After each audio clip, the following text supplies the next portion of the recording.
Hi, hello, வணக்கம். திருவண்ணாமலை யாத்திரை. நண்பா, ஒரு நல்ல விஷயம் சொல்கிறேன், ஸ்கிப் பண்ணாமல் கேளுங்கள். அந்த காலத்திலே ரிஷிகள் மோட்சத்துக்காக 2 வழிகளை பின்பற்றனர். ஒன்று மகாமயானம் என்றால் காசி யாத்திரை. 2வது மனோமயானம் என்றால் திருவண்ணாமலை க்ஷேத்திரம். காசியில் மரணமடைந்தால் சிவசாநித்தியத்தை கிடைக்கும். அருணாச்சலேஸ்வரனை தரிசனம் செய்தால் மோட்சம் கிடைக்கும். அதனால் கோடிக்கணக்கில் பணம் இருந்தாலும் அவை எல்லாம் விட்டுவிட்டு இந்த தலங்களிலே மீதி வாழ்க்கையை வாழுகின்றனர். ஆனால் இந்த 2 இடங்களிலே அடியெடுத்து வைக்க வேண்டுமென்றால் அந்த ஈஸ்வரனுடைய அனுமதி கண்டிப்பாக இருக்க வேண்டும். இல்லை என்றால் அந்த இடங்களுக்கு செல்லவே முடியாது. அந்த திருவண்ணாமலையில் அடியெடுத்து வைத்ததிலிருந்து மௌனமாக இருக்க வேண்டும். அந்த அருணாச்சலேஸ்வரனை மனதில் நினைத்து கொண்டு கிரி பிரதட்சிணம் செய்ய வேண்டுமே தவிர வேறு எந்த யோசனையும் இருக்கக்கூடாது. அங்கே நீங்கள் பக்தர்கள் மட்டுமே.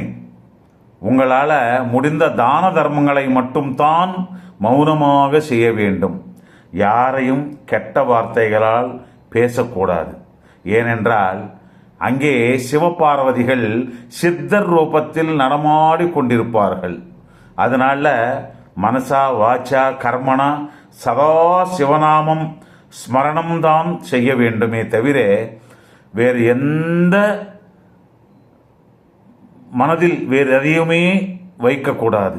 மேலும் அருணாச்சல சிவா அருணாச்சல சிவா என்று அருணாச்சலேஸ்வரர் யாத்திரை கேவலம் அந்த கிரி பிரதட்சிணங்களால் மட்டுமே நிறைவு பெறுகிறது. ஏனென்றால் அங்கே இருப்பது மலை அல்ல, மலை ரூபத்திலே கொலுவிருக்கும் தட்சிணாமூர்த்தி. சிவன் குரு ஸ்வரூபமாக மாறியதால் அந்த உருவம் தானே தட்சிணாமூர்த்தி. மோட்சத்துக்கு வழியை காட்டுவார் குரு.